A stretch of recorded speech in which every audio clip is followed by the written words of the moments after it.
So, good evening, everyone, and welcome to tonight's Veterinary Business Institute's May Summit. Why hardworking veterinary practices still struggle fixing finances, retention, marketing, and leadership gaps. I'm your host, Don Disha, and I'm so glad that you're here tonight with us. This session is for the practices that are working hard, staying busy, doing their best for clients and patients, but still feel that pressure around profitability, retention, marketing, and of course, leadership decisions. So we are going to look beneath the surface and identify where effort alone is not enough and what needs to change so that the practice can grow in a healthier and more sustainable way. Now, a few quick housekeeping notes to help you get the best of the session. Yes, we are recording, and you will receive a replay link after the event so that you can share it with your partners and colleagues. But do not let that make you passive because the real value is happening here live. So go ahead and use that Q&A button for questions that you may have for the panelists. I'll pick them up and we'll have them answered either along the way or in a dedicated Q&A session more halfway through the event, or else use the chat for conversations, reflections, or just your general comments. I have my eyes on both the feeds and will make, well, I'll do my best to weave in those comments and questions as we go along. Right. Now, before we get into the panel here tonight, I want to quickly highlight the Veterinary Business Podcast. This is where we continue the conversation, like tonight, across core pillars of practice success, profitability, patient retention, clinical innovation, operational efficiency, veterinary brands, community engagement, industry trends. I mean, the list goes on and on and on. New episodes are released every Thursday at 6 a.m. Eastern. If tonight's conversation is useful for you, this podcast is a great next place to keep learning from leaders across the veterinary business and practice growth. To find us, just go ahead and search for Veterinary Business Podcast on your favorite streaming platform, and do give us a subscribe if you don't mind, and stay tuned on that. Right. And of course, I do want to extend our gratitude towards our platinum sponsor for tonight, Equa Marketing. Equa is the veterinary practice growth partner trusted by clinics and practice owners around the world for over 15 years. Now, their work is built for veterinary professionals who want fewer wrong fit clients and more of that right fit pet parents. So, how do they do that? Well, they focus on SEO and visibility, also conversion focused websites and content and social authority. So helping practices show up where pet parents are already searching, turning visitors into appointments, and building trust through consistent content and campaigns. Now we will hear more from Equa a little later down in the program. That being said, right. So here are the 5 main points we're going to work through tonight. And as you can see on the screen, the important thing here is that these are not separate problems, right? So a financial issue can become a retention issue can become a marketing issue can expose a leadership issue. So we're going to keep connecting the dots, and let's meet our panelists who will guide us through this discussion. Right. First up, we have Mary LeMay. Mary is the founder and consultant behind LeMay Veterinary Consulting. She brings more than a decade of experience in veterinary medicine with a focus on leadership, operations, financial performance, team well-being, and of course, clinic systems. She's also a national board certified health and wellness coach, which gives her a very unique lens on the hidden drivers behind burnout, retention, and of course, sustainable practice performance. Mary, thank you so much for being here with us. Happy to be here, Don. Great. All right. And then next up, we have Lila Stone. Lila is a veterinary marketing consultant and marketing advisor at Equa Marketing, the leading digital marketing agency behind this podcast and also for veterinary practices. She helps clinics of all sizes, from solo practitioners to multi-location hospitals, grow through strategic, results-driven marketing. And tonight, Lila will help us look at why visibility, client fit, retention, and ROI have to be aligned with the real capacity and goals of the practice. Lila, welcome to the panel. It's great to be here. Fantastic. Right. And now we also have Shannon Cameron. Shannon is an RVT and certified veterinary practice manager. She brings more than 3 decades of experience helping veterinary practices improve profitability, operations, and sustainable growth. Through her work as a coach and consultant with Profit Solver, she focuses on financial modeling, pricing strategy, smarter systems, and stronger margins. Shannon, we are grateful to have your financial lens in this conversation once again. Hi, Don. Thanks for having me. Absolutely. Right. And joining us as well is Dr. John Yonker. Dr. John is a veterinarian, founder, consultant, and speaker, and he's the founder and principal consultant of Vet Launch. He has helped clinics build stronger, more resilient practices, and he has also grew Common Companion Vetco into two thriving locations. So tonight, he's bringing a very practical leadership perspective on what it really takes to balance clinical priorities, business realities, people, and growth. Dr. John, thank you very much for joining us. Thank you, Don. Happy to be here. Great.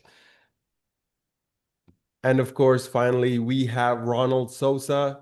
Ronald is the founder of Synapt. He has more than 20 years of veterinary medicine and leadership experience, and his work focuses on neuro-inclusive leadership, burnout cycles, workplace strategy, and of course, coaching. He's also the host of Left Unattended podcast, where he explores leadership, burnout, and neurodiversity. Ronald, thanks so much for bringing this perspective into tonight's discussion. Yeah, thanks for having me. This is going to be great. Yes, indeed. So with that, I'm going to stop sharing the slide deck for a bit so we can make this feel like a real conversation. And I really do want to get a quick pulse on our attendees here. So I'm going to launch a very quick poll. Here we go. This is the one. So let us know how you're feeling here, right? Where is your practice feeling the most pressure right now? Now, by answering this, it'll help us align the conversation a little bit better to your needs. So the options are profitability, or is it team turnover, or is it marketing inconsistency, or perhaps leadership decisions or unclear direction might be a problem, or is it all of the above? So the poll is on your screen right now. Poll in so that we can align the conversation a bit better towards your concerns. So we got profitability and leadership decision, along with all of the above being in the lead right now with team turnover at the end over here, right? We're going to keep it up for a couple more seconds. Okay, everything. Okay, now someone just equaled out everything over here, team turnout, team turnover, leadership decisions, all of the above. Everything has become a problem. I love this. Right now, I'm going to share the results with our panelists here. So all of the above, really. Our attendees here tonight have problems with all of the above, and that's great because you are in the right place.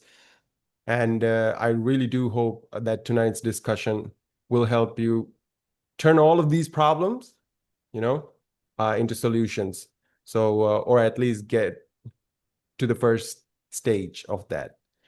Now, with that being said, thank you very much for polling in. Really appreciate it. Keep the engagement going. Ask away your questions that you may have as we move along. Now, let us begin.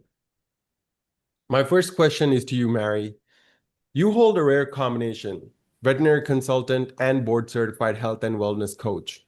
Can you share a moment in a real practice where the financial numbers looked fine, but the vitality signs told you the team was already in trouble? Over to you, Mary. Absolutely. Thank you, Don. So actually, this is something I see in most practices. When I'm looking at team vitality, I'm thinking about capacity, clarity, connection, communication. So I had one particular practice that I'm thinking of right now that they were seeing kind of a lack of growth. So they were financially healthy, but we were stagnant in growth, really below industry standard of new client numbers. And when we looked into that, so I'll dig into why that was for a moment and why that was connected to the team, that actually was a reluctance to schedule. So there was a combination between maybe the team trying to buffer the workload and a lack of clarity on the scheduling protocol. So kind of a twofold barrier to getting new clients in the door and helping to grow the clinic. They also had some cultural concerns, a lot of team dynamic challenges, and that ultimately started with leadership. And it was some role clarity confusion in leadership of, I think, maybe what we see more than once in veterinary medicine, where we have an owner and a practice manager, and we're not really sure where the boundaries are of what the manager can do and what they need to run by the owner, what the owner wants to be involved in, what they just share the vision for. So there was some frustration at the top with leadership, and that obviously was picked up on by the team. There was also some distrust, I'm going to say, with the team and underutilization. And that underutilization of the team ultimately then causes another problem of a bottleneck. So there was a lot to unpack in this particular clinic, and you look at the breakdowns of, kind of all of the above that I mentioned, of the communication, the clarity, the connection, the capacity. All of those areas of the clinic were struggling. There were no job descriptions, but most often we see job descriptions that haven't been looked at in 5 years plus, if they do exist. So really missing the clarity, connection, and utilization of the team, I think were some of the big vital signs that we noticed right off the bat. And these vital signs always show up before those financial numbers start to change. And I think the way I like to look at that is those numbers are like the profit tells us what the clinic can produce, but the team vitals show us how sustainably the team can continue to produce at that level. Now, you mentioned that you saw these team vitals before it showed up on the statements, right? What did you exactly see? I mean, all these issues are what is the first thing you saw? What is the first signal for all of this? Yes. So looking at the new client numbers, that ultimately, as those decreased, the clinic was not growing over time. So as we were tracking clinic trends, we were actually decreasing significantly in clientele. And we know with normal attrition, we have to at least keep up with the industry standard of new client numbers. So we start to see those little breaks in the system that ultimately start to show the impact on the financial numbers. Appreciate that. So that's how, okay, a second here. Yeah, so that's how new client numbers not showing up really shows up inside your clinic. Now I want to get outside the clinic and ask Lila about what that looks like from an external marketing perspective. So Lila, most veterinary practices, that we talk to are busy. Some of them are booked out. Social medias are active, but the owners still tell us marketing isn't really working. What's actually going on here? Well, I talk to veterinary offices all the time, and what I'm seeing is, and I've seen this across hundreds of practices, is busy is not the same as growing. And that's where the trap is. A practice owner looks at the schedule, they say it's full, they see their teams running hard, they assume marketing is doing its job. But when you start pulling those numbers apart, three things will show up. First, their Okay. case mix is wrong. For example, it's full of nail trims, um, quick rechecks, these little procedures. They are Mm, not the things that are high value. They are not the dental procedures, the chronic care cases, the real dive into the revenue, the things that are going to be bringing in, keeping the lights on, really. Those are the mm, things that are underrepresented.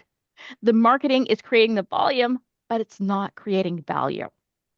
Now, the mm, second thing is the new client pipeline. When you usually doctors take a very shallow look at it. They'll look and say they're busy, but they're not, and they're seeing new patients are coming in, but they're not taking a deep look at it.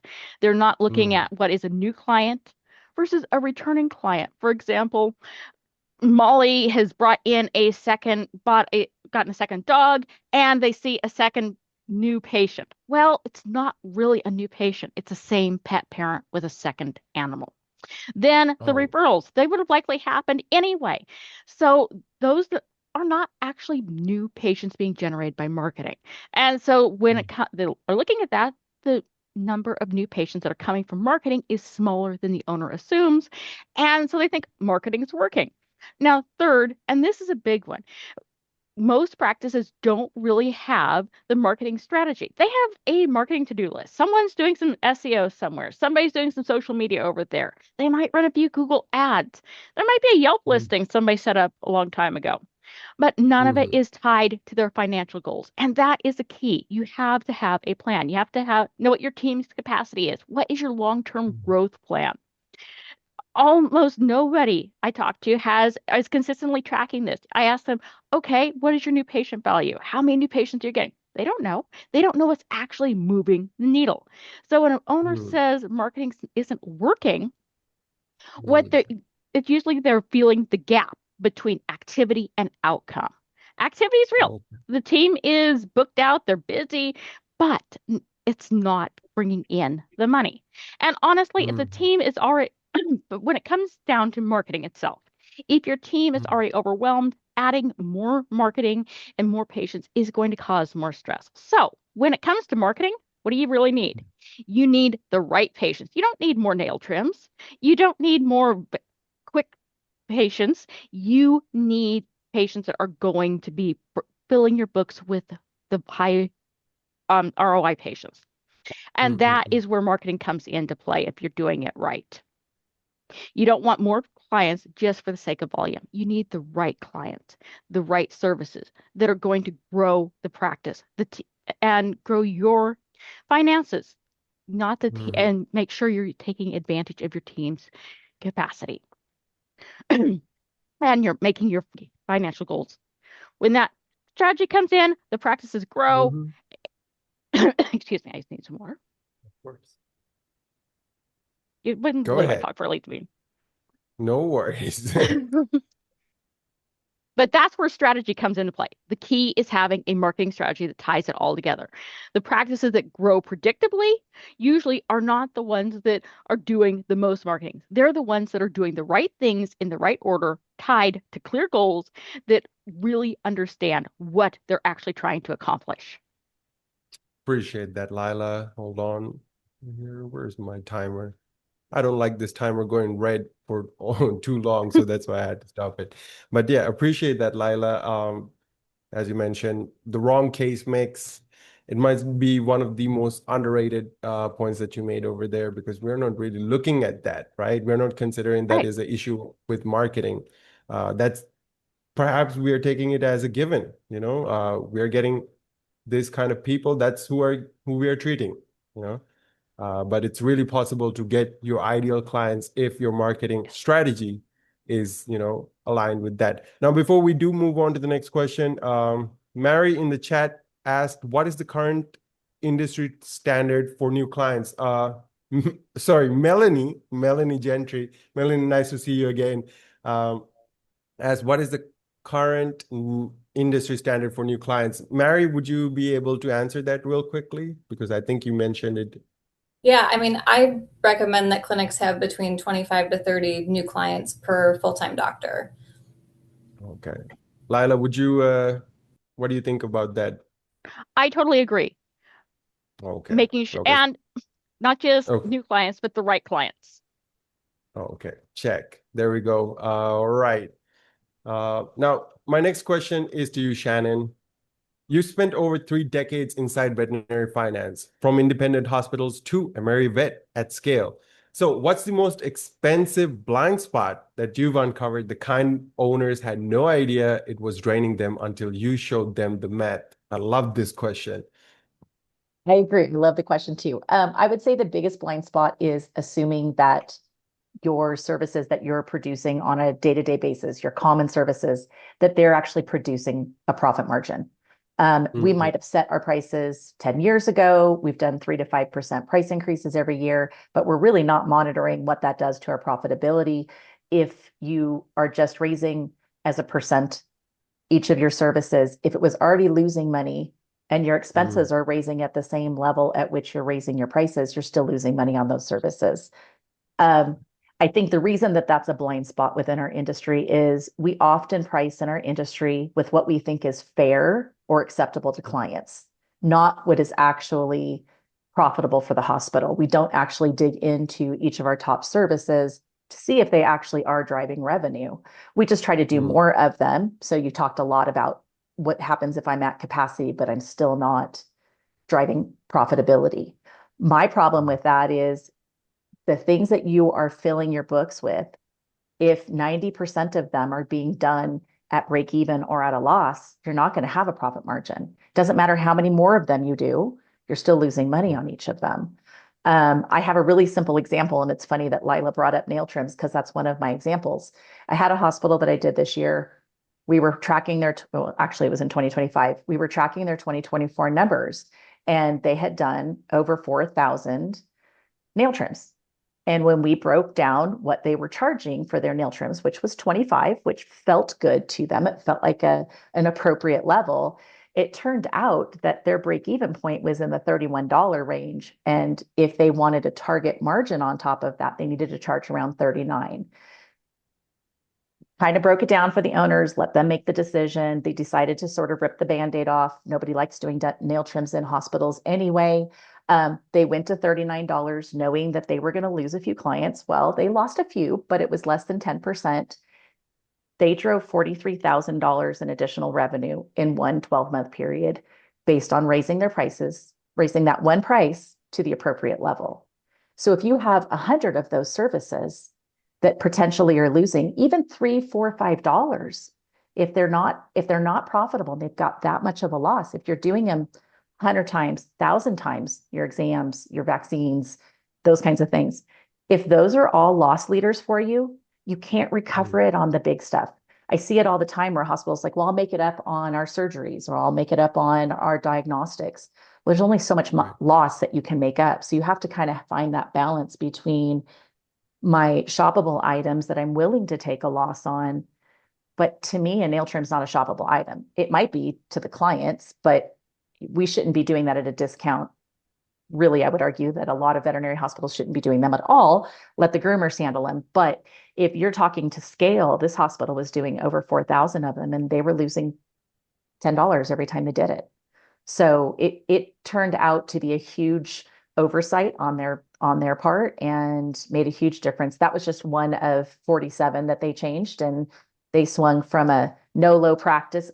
So what we do is we don't focus on doing the totality of your service offerings. We do your top 100 or so services. We focus on those. We generally only end up touching about 45, 50 of them, but generally with huge, huge bottom line differences.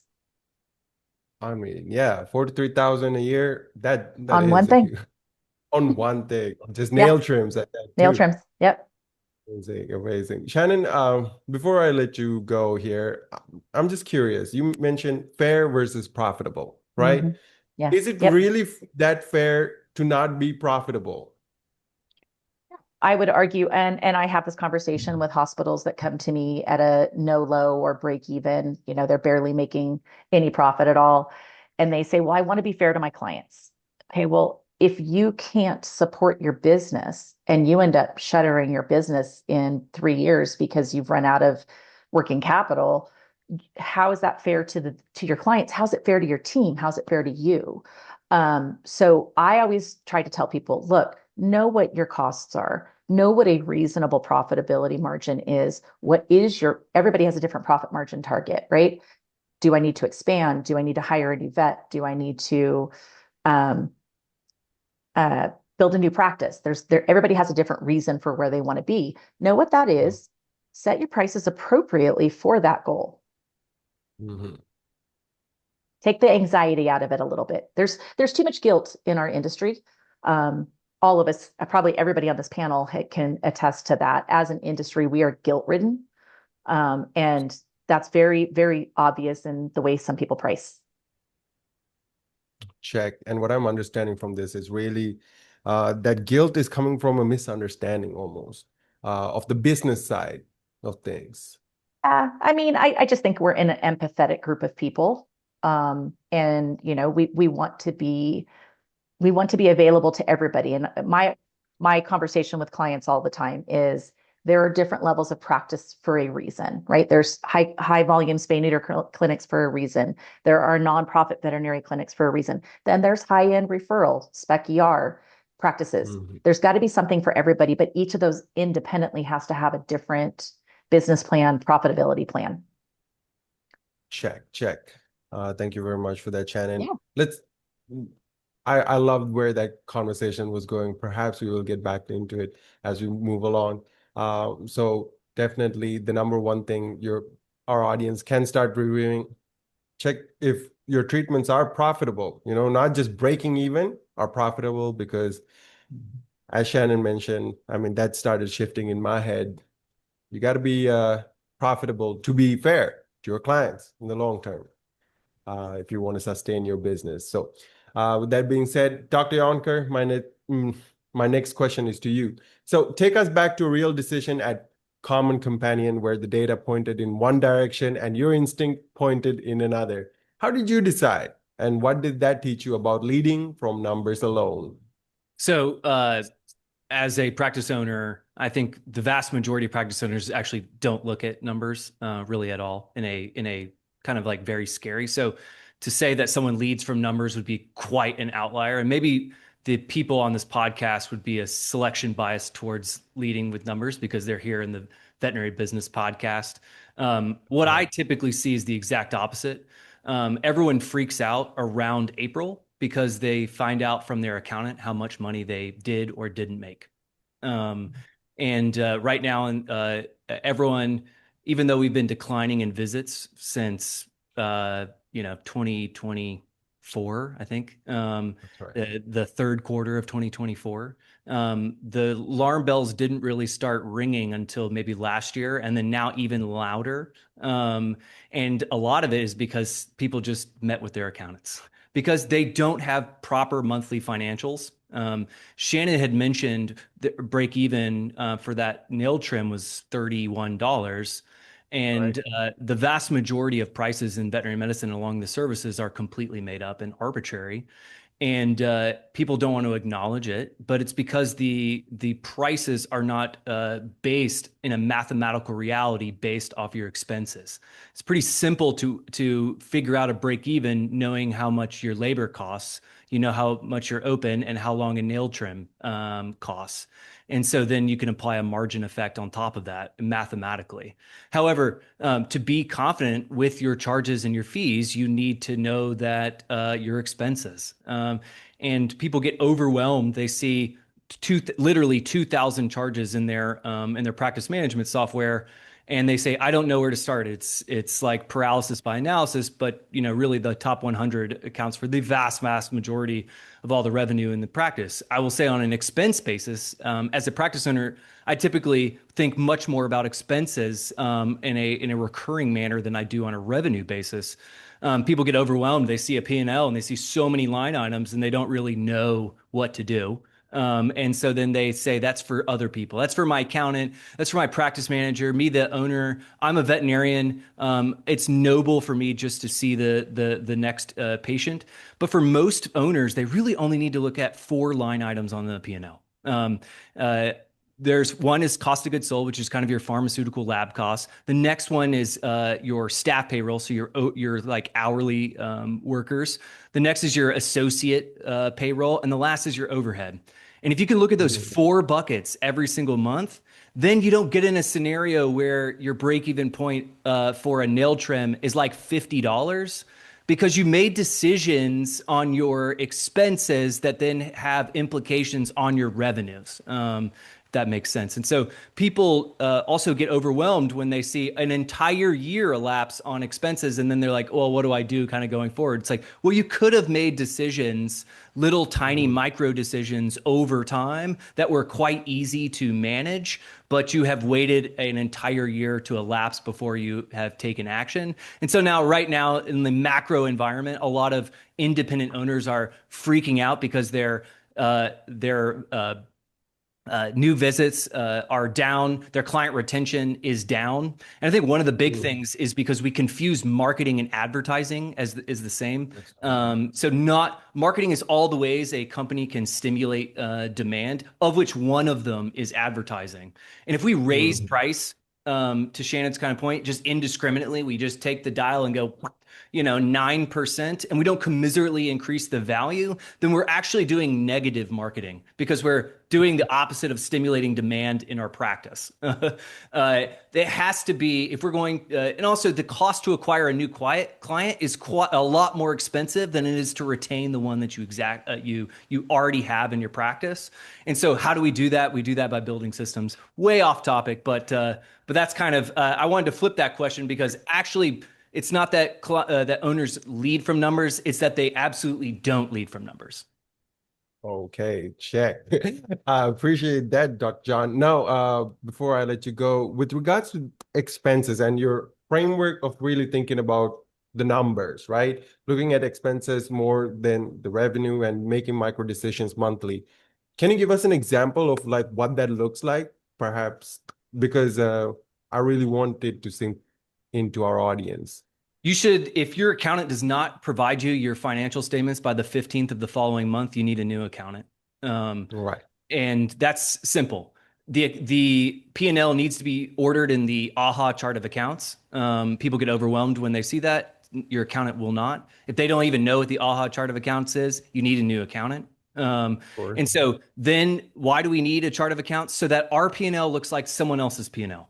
And then we can benchmark it to know how much should my cost of goods sold be. Cost of goods sold, your pharmaceutical medical costs, that should be like 20 to 23% of revenues. I can get my P&L. I can literally do the simple math of my COGS expense divided by total revenues gives me an expense. And then I know my cost of goods sold is over. Why is it over? I either bought too much. I either may have had to buy something at the last minute that has like a huge quantity, like the minimum order is like 25 and it's like a box of heartworm prevention that costs $1,000 and I ordered on the last month. So it's no big deal, but it also could be shrinkage. Like people could be, or it could be like Shannon's point, there's not a pricing thing. And that's why my cost of goods sold. So there's a lot of reasons why, but it causes you to investigate it. Then you go to payroll. Easy. Why is my payroll over? I either have too many people or I'm paying them too much. As a function of my revenue. That's a lot harder to change than order less or fix your pricing, right? Because that can be painful. And the last is overhead, which is like literally everything else, kind of the garbage can thing. So that would be your PIM subscription, your insurance, your rent, all the things kind of get lumped. And those were decisions you made in the past, and they're much harder to undo. But some of them are more discretionary. So advertising would be a very discretionary number on your thing. But the problem is the less money you spend on advertising, the less revenue you make. And so there can be a vicious cycle there. But sometimes the only way we can fix our overhead is by growing in revenue because these are previous decisions that we made. So really owners only have to think of four things and then get curious about why. And to do that at a time interval that allows you to make strategic decisions within a couple weeks of the close of the month. Check. Thank you very much for the elaboration there, Dr. John. Right. It's definitely, we got the outliers in the building. So it's great that you are really speaking to them and giving us the chance to change for the better, to not be afraid of numbers. Taking it slow, The same brain that can understand immune-mediated thrombocytopenia can understand a profit and loss statement. Love that. Of course. You should not abdicate the most important thing in your business to someone else, because you quote unquote can't understand it or it's for other people. The same brain that can understand these things, it's actually simple math. I went to business school, top 10 MBA school in the United States, and I was terrified to go. And I realized they do not have it's not a secret club in business. There's no secret source of information. That the same brain that I got through vet school can also understand these business concepts. In fact, I would challenge that and say it's actually easier to do veterinary business. It's hard to do leadership and managing people. That's way harder. The actual numbers, the expenses, that is way easier than it is managing people, doing the technical aspect of veterinary medicine. Check. And that's what one of the biggest topics that we are going to uncover through our discussion, leadership. Thank you very much for that, Dr. John. Now, Ronald. Yeah. You've spoken openly about your ADHD and later your autism diagnosis. What did you start noticing about veterinary workplace and your own leadership that you couldn't unsee after that? Yeah, I think the first thing that comes to my mind are the behaviors of our team that we consider unwanted. I used to be, when I first started in leadership, I very much followed the rule of a lot of consultants out there, which is if you have somebody with high skill and poor fit, fire fast. And I have since retracted that. I'm going to go against the grain here and a little be controversial. I actually don't believe that to be true anymore. I think when we've got somebody who is highly skilled and poorly fit, we need to figure out why. Why all of a sudden are we a poor fit? Because somebody who, like me, is carrying around cognitive load that is a lot higher than the rest of my team, then we've got to get curious about that.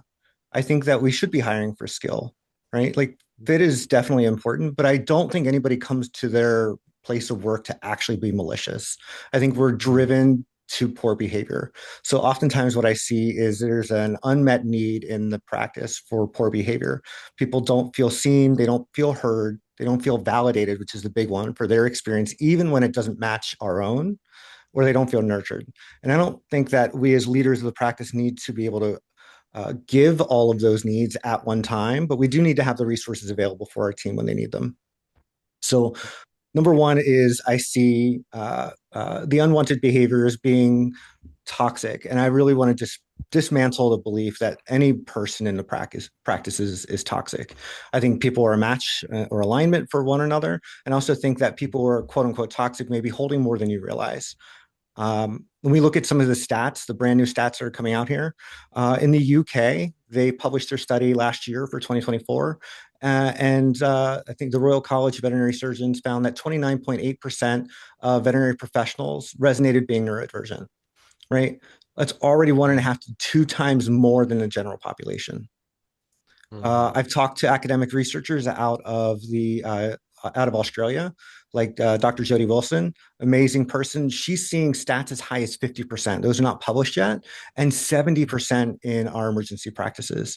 So now we talk about mental health, we talk about burnout, we talk about resilience. We have to have in mind our neurodivergent professionals in our buildings, because it is very different when you are masking, which I know we'll get into a little bit later today, but when we are masking and putting on a performance, as I call it, to appear normal, dampen down our natural wiring, that takes a toll. We're working a whole second full-time job on top of the job that we're doing, which is already dealing with a lot of stress, a lot of compassion fatigue, a lot of dynamics between teams.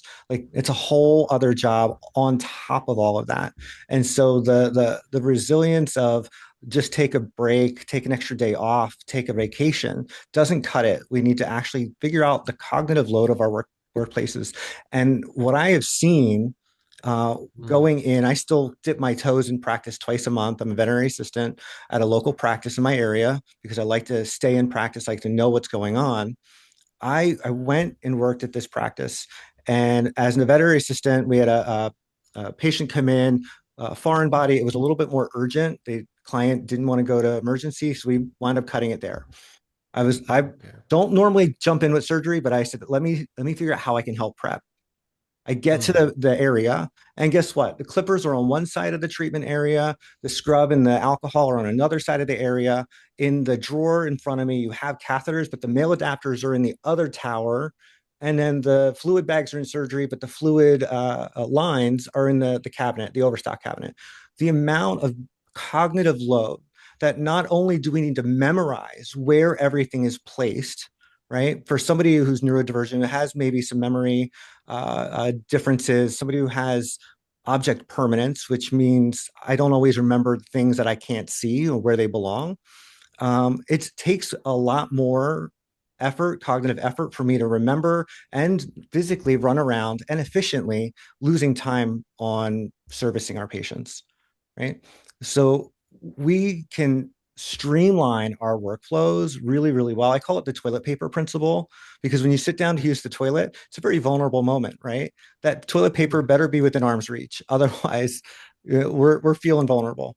When I go to do a service in the vet practice, everything I need for that service should be within arm's reach. So when I was prepping that patient for surgery, everything should be at that prep station. The clipper should be there, the alcohol and the chlorhex should be there, the catheters, the fluid lines, everything should be available to the individual in that moment, right? We do the same thing for our surgeons when they walk into the surgery room. All of their instruments are laid out and unpacked in front of them. We can do that for a lot of our workflows. We need to start looking at the amount of cognitive load that it takes to run some of our workflows. And honestly, we start being more neuro-inclusive to the people in our practice. We open up efficiency and accessibility for everyone. Ronald, how do we identify this neurodivergency within the practice? Like, what kind of conversation are we having, and how are we going to identify it properly? Yeah, this is the insidious part because most of the people don't know. So if we consider that 30% of our practices are, or our people inside our practice are saying they're neurodivergent, we think about who is not saying they are. That's our practices in the practice are dominated by females. We know that females are underrepresented and underdiagnosed because they don't present the same as a male counterpart. The two times a female is likely to get a proper diagnosis are two times in their life. One, when they've had a child and they're seeking support and help for their child and go, wow, I'm actually dealing with the same thing. I've been overcompensating. The other time they get properly diagnosed is during perimenopause, when all of their coping mechanisms, scaffolding, all of their emotional supports have changed because of the whole fluctuation of hormones. And so if we're seeing 30% on paper, I think there's a lot more. And the part of masking is that we'll never know. And maybe they'll never know until the need becomes so great that they find out. Mm-hmm. Okay. I'm sorry. I feel like the timer just stopped you mid-thought. Please continue. It's okay. No, I think it's until somebody's fired, until the need is great enough then to seek diagnosis or to seek, there's something wrong with me. I can't tell you how many veterinarians and technicians and CSRs come to me after they've been fired. Like I've been called the difficult one. In fact, just last year, I moved locations from the corporation that I worked at because I was considered the difficult one, because apparently asking questions about processes is considered difficult. And then when I stopped asking questions and did things wrong, I got asked why I don't ask enough questions, right? We've got to stop looking at the behaviors that are considered unwanted and recognize and get curious about why and how people process information. Check. Appreciate that, Ronald. Wow, what a conversation. And truly, just I think last week I had a similar conversation with Dr. Amber Parks regarding neurodivergency, and that was also a real eye-opener I just have it personally on as my well. podcast. Oh, that's great. So yeah, if anyone is interested, Veterinary Business Podcast is place to go and have that conversation. It was very eye-opener, definitely. And there were a lot of things that we can do about it in that episode as well. But anyway, besides the point, thanks, Ronald. Now, Mary, most leaders assume burnout shows up as people complaining or quitting. What are the quieter, earlier warning signs that high-performing teams hide especially well? Yeah, so you mentioned it. I mean, two of, I think, the most commonly talked about signs of burnout would be the outward negativity, right? The negative Mhm. comments about the client being late or not bringing their pet in soon enough. But I think what isn't talked about is more like the lack of focus, right? So the changes in performance with a particular employee, maybe they're suddenly running behind in appointments or having a hard time finishing their charts. Perhaps they are having more kind of communication misses, or they're expressing that they're overwhelmed a little bit more often. So there are a lot of things that show up as performance issues. It could just be even a general decline in follow through. Because, like I said, one of the really commonly missed burnout symptoms is an inability to focus. Lila mentioned earlier being busy but not productive. And I think that's another thing that happens when somebody's in burnout. They may resort to checking emails and deleting emails out of the inbox and calling back the clients when there's a long list of clients that need, their lab results. So the difficult piece of this is when burnout shows up as these performance issues, we manage it as a performance issue. Mhm. And I'm not saying that accountability needs to go away, but I do believe that, even like Ronald's mentioning, we need to lean in with a little bit more curiosity. And, I've seen this especially with a new hire in a clinic. So, especially when they are not new to the industry. So, I actually just had this happen in a clinic. New hire came from another clinic, burned out because the other clinic environment kind of put her there and thought leaving and coming to a new clinic would change that. And when it didn't immediately, and we were having some negative performance issues, we were immediately jumping to discipline. And I think when we're not paying attention to that, then we start an attrition problem with our staff and they don't make it past the 90 days. But instead, we were able to kind of pause and identify and have a curious conversation. I like to start with, just asking, what do you like best about the clinic? You're a new team member. What's really stuck out to you? What are you liking best? And it's kind of a flag for me if there's nothing that they can identify with that they're really enjoying. And the Gallup engagement surveys, I mean, they purposely use the exaggerated language of I'm your best friend at work or what do you like most? Because that's really how you get somebody to have a thoughtful response versus saying what's going well. So that's kind of why I lean into asking, what do you like most? And in this particular instance, we did have a really hard time coming up with something. And, then the conversation shifts to, here are some of the things that I've noticed. And we brought you here for a reason, and you're a valuable employee. We want to support you. What is going on and contributing to these objective things that we have, seen in these first couple of weeks? And this new employee actually broke down in tears. And, it's heartbreaking, but also gave me goosebumps when we were able to identify this wasn't a performance issue at all. And now we have a new way to manage this. So I'm hoping that the more we get away from, like Ronald said, these unwanted behaviors are just bad and bad people and people that just strive to be, these difficult employees and more towards curious conversations, the better off the workplaces are going to be for everybody. I had one other instance of an employee that in a clinic that was constantly having communication challenges. And we put her on a performance improvement plan, but often those are done and there's no tools given. So we actually provided very specific resources, documents for this employee and check-ins after they were completed so that she could have communication tools to use in those moments where she felt triggered and would normally have an outburst that maybe would formally get her in trouble. Appreciate this. I mean, I'd love to Wow. add on to that if you don't mind, Oh, Don. go ahead. Go ahead, I Ronald. think one fact that we need to be aware of for an autistic person in practice, when they are burned out, they oftentimes lose knowledge and skill. So we can see, to Mary's point, we see a regression in skill and a regression in knowledge, and we don't get curious enough to ask, like, you've always done this fine. Now why all of a sudden are you slipping up? We have labeled them as unmotivated, they don't care, whatnot. We're placing the wrong label and not getting curious. So I just wanted to make sure that that was thrown out there, is because there is a regression in skill and knowledge that needs to be replaced when we are back outside of the burnout. Check. And before we move on here, another question from Melanie that was really great over here. Advice for HMs trying to manage things, hiring managers trying to manage this. Mary, do you have any advice for our hiring managers? I think that question was actually for Ronald. Oh, my Speaking to the apologies. neurodivergent I team. just saw it. I just saw it. Ronald, would you like to answer that before we move on?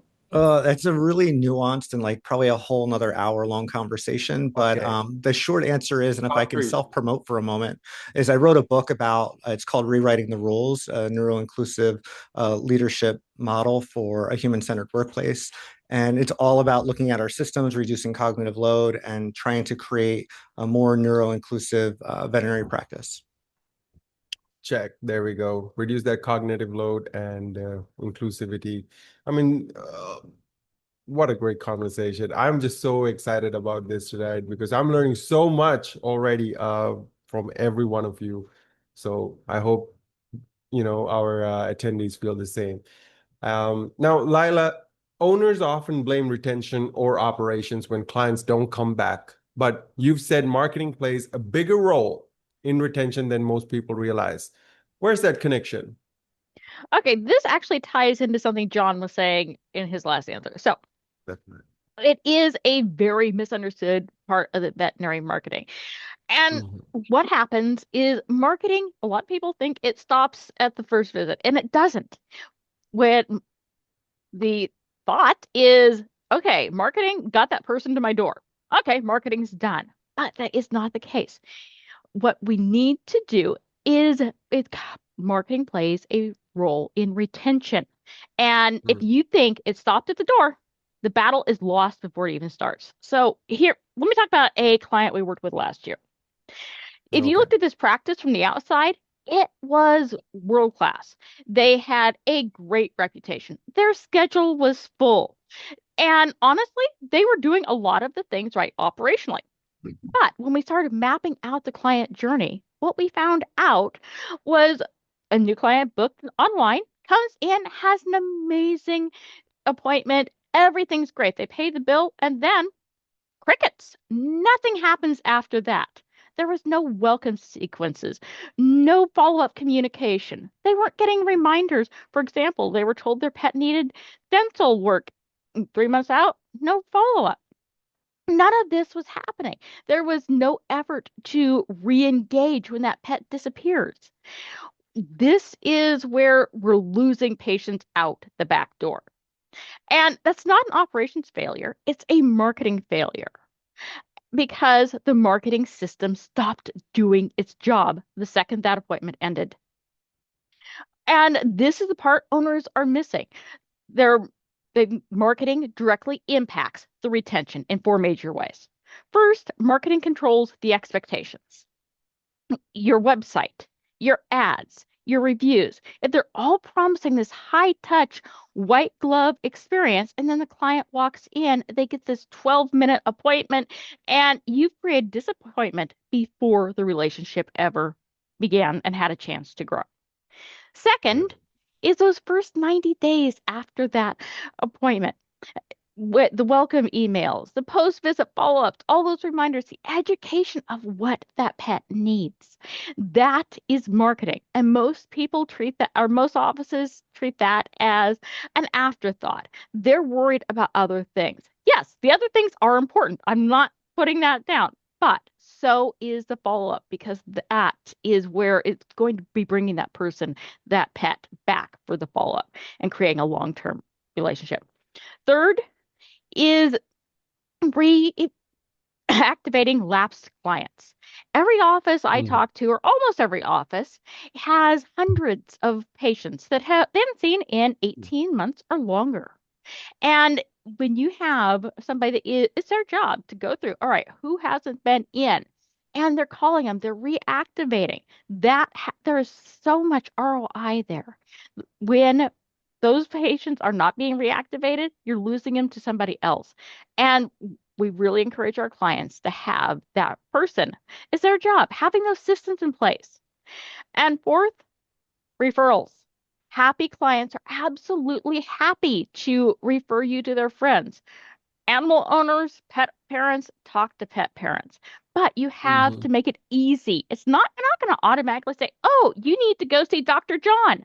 No, the doctor has to, and the team, not just the doctor, but the team, all have to play a role in creating that environment and encouraging that patient to do the recommendations and referrals. That is a market. When all those things are in play, that is a Mhm. marketing system. It's not luck. And the good news is it's all fixable problems. Once those systems are in place, once you have all of your team members on board, you have them creating an easy environment for referrals. They're Right. reactivating all that. You have a practice that is going to be highly profitable. I know I'm almost out Sure. of time, so I will No, stop you're there. good. You're good, One, Lila. And Don, I'd like to go ahead. jump in here. One practical thing that any vet could do, or any hospital manager could do on this call is called a customer journey map.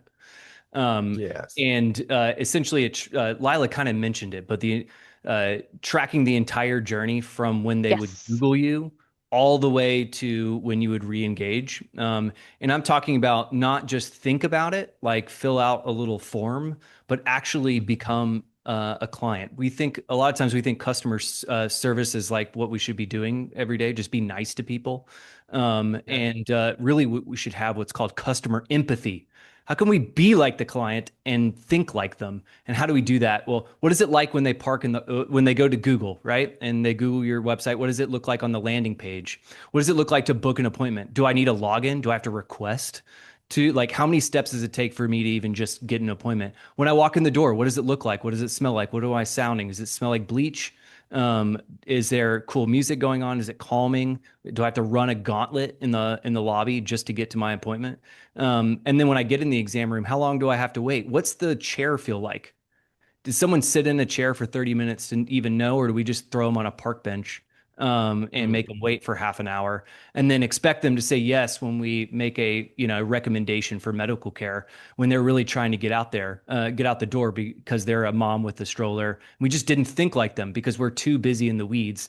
Any sort of job that is technical, you start thinking about the technical side of it. Why do most exam rooms in a veterinary clinic have two doors? Mm. Anyone wonder why there's two doors? One for the client to walk through, one for the vet to walk through. The reason why there's two doors is the veterinarian doesn't want to go and be seen in the lobby. That's Yeah. why. Um, Yeah. and what's crazy about it is that they're there to see you.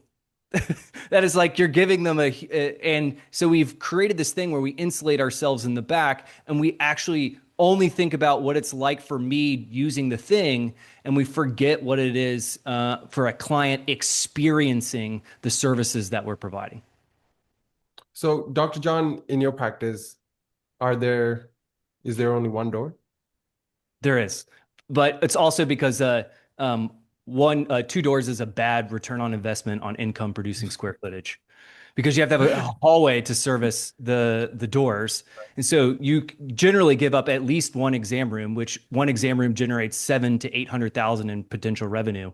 So just having two doors will typically cost an owner a couple $100,000 in potential profit, you know, and potentially millions in missed equity if they ever decide to exit. So it's a yes and.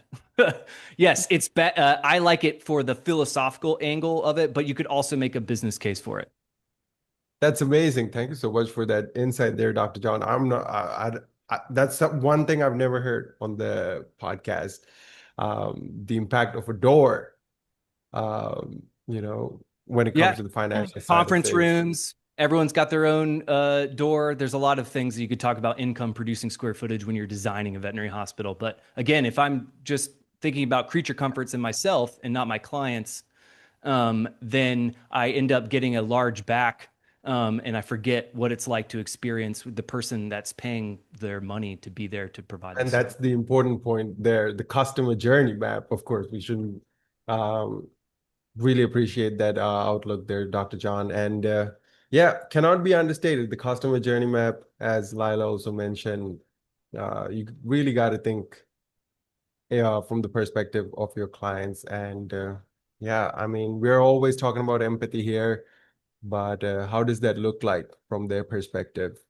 How does the journey feel like from their perspective is also important. Now, Shannon, a practice that's fully booked but financially tight. What are the first 2 or 3 numbers that you are asking to see, and what story do those numbers usually tell you? Yeah, Dr. Yonker talked about it a little bit earlier. Definitely your cost of goods is going to be the first place I'm going to go and look. Your employee total costs are going to be your second place. Your revenue growth year over year is going to probably be my third. And then more importantly, and what correlates to your revenue growth is your profitability. Is your profitability at least staying stable to your revenue growth as a percentage, or are you seeing shrinkage in that ability to have profit growth as well as revenue growth, or at least profit stability? So those are probably the biggest places that I would start looking.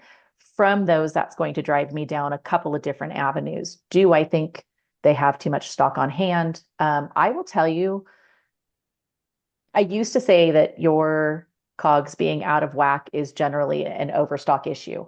I am finding in the last few years that a lot of cost of goods sold being out of whack against percentage benchmarks is because we don't have our pricing right. Right? If I produce $1 million in a calendar year and I want my cost of goods at 22%, I need to keep it at that level. But if I can produce $1.2 million a year, I can keep my stock at the same amount, but my percent of revenue is going to drop. So what I have found of late is this fear and anxiety that doctors are feeling, and they're either discounting because of emotional reasons, they're having incomplete service acceptance, which might be helping to drive up our cost of goods. Mischarges will drive up your cost of goods, right? You have the same level of product, but we're not getting the revenue that we need to from those products. So those are all big facets. So I would say that 9 times out of 10, the hospitals that come to me, they're sitting in the 35% realm, cost of goods to revenue. And when I say to them, your cost of goods is out of whack, they say, but I run out of stuff all the time. I don't have too much stock on hand. That's when it's funny because everybody has used the word curiosity. That's when my curiosity peaks. Seek to understand. So then I'm asking the questions of, do you have a discounting issue with your doctors? Do you have a communication issue with your team being able to make recommendations and get acceptance? That those are generally going to cause imbalance within your cost of goods, within your employee costs as they relate to your percent of revenues. So those 4 big numbers that Dr. Yonker had spoke to, those are definitely the 4 that I'm looking at. But where I go is driven by conversations when we start talking about what is your acceptance level? What is your compliance percentage, right? Going back to everything that Lila said, even Dr. Yonker, if we're making treatment plan recommendations and we're not calling back ones that are not booked that day within a 72-hour window, we're missing a huge opportunity for client acceptance. None of us wants to get hit with a couple $1,000 treatment plan, right? We need time to go process it, look up some information, maybe ask some friends about it. If we as a hospital don't follow up, that is potential lost revenue. They may be going someplace else, but maybe all they need is somebody to call up and say, hey, do you have questions about our recommendations? I know that was unexpected. Do you have any questions? Can I help you with anything? Can I get you some resources? And then if that doesn't produce an appointment, following up a month later. So I think the numbers that I look at is very much driven once I get those numbers by asking a lot of questions and finding out where that hospital's issues might lie. Shannon, on this callbacks, are you prioritizing certain treatments over the others? Or are So at our hospital, we did a lot of outreach communication. We had lists that were split between different levels of experience within the hospital. So on any given day at my practice, we would be doing anywhere between 30 and 70 callbacks. Some of those would be done by CSRs, something super simple. Some would be done by assistants. Others would be done by credentialed technicians. And then there would be another phase that would be done by the doctors. So it kind of depends on what you're calling back for and what the recommendations were, who made the recommendation. I don't want to have somebody call back who didn't understand the recommendation made by the doctor, right? Okay. So if I'm giving a dentistry treatment plan that's a couple $1,000s, there's going to be a lot of extractions. I'm not going to have a CSR make that phone call because they may not understand what goes into that procedure. They may not be able to add value to it by talking through the fact that we're going to support that animal on IV fluids, and we're going to, there's somebody at the bedside taking vitals every 3 to 5 minutes. They're not going to know to have that, well, most of them should, but they may not know to have that conversation. So my recommendation is your callbacks and especially those compliance callbacks are made based on the experience of the person making the call. Check. Really appreciate that Mhm. clarity. And I really like the example you gave with like the cost of goods, but they might be running out, and Yeah. the problem might not be the cost of goods. It might be you're just not generating enough revenue. Or you're discounting or leaving invoice items off all the time. Every day I talk to hospitals where part of what we run is their numbers. And I will know that they've done 250 ear cytologies in a calendar year, but they only charged for 27 ear cleanings. I've been a credentialed technician my entire career. Red flags are going off. Why are you only cleaning 27 sets of ears when you did 200 plus ear cytologies? And I will ask the question, so did you really only do 27? Oh no, we do 2 to 5 a week. Okay, we're not charging for those. And I will tell you, doing what I do with data-driven pricing and ear cleaning with 2 people, your break evens are about $35. So if you missed 100 of those, do the math, right? So sometimes it's just making sure that we're charging for the things that we're doing and not letting the guilt get in the way. Shannon, just the other week, this was in a completely different vertical, dental, but I think it was such a great point where we were talking about a very similar point with regards to discounting. Now, especially veterinarians, since we're a bit of a more empathetic sort of people, I'm just wondering, what do you think about this idea of having a discount fund, right? So like upfront, you have a budget. This is how much I'm going to discount, say $2,000 per quarter. Yeah, Might be a I lower end. Yeah. Yeah, no, I get where you're going with that. I actually, in my practice, we tracked every discount. I said, I understand you want a discount. As a doctor, I get it. There's times you want to do something at no charge. I need to be able to track it as a practice manager. I need to be able to have an ability to see, is one doctor discounting more than the other 5? Something that you should be tracking. We actually got to the point where we actually gave our doctors X amount of money every year that they were allowed to use their own judgment on to discount. If they went over that, then we were having conversations, right? There was always conversations. But because we had checks and balances within our pricing and our invoicing, there was always more than one person involved in the invoice. We were able to talk each other down. Like if somebody wanted to discount, the other one would say, hey, is that something you really need to discount on this particular one? Maybe we save that for a critical case or something along those lines. Yeah. There we go. So it's not discounting that is the problem. It's not tracking it accurately. You have to, Dr. Yonker, again, I'm gonna harken back to what you said. You have to know your numbers.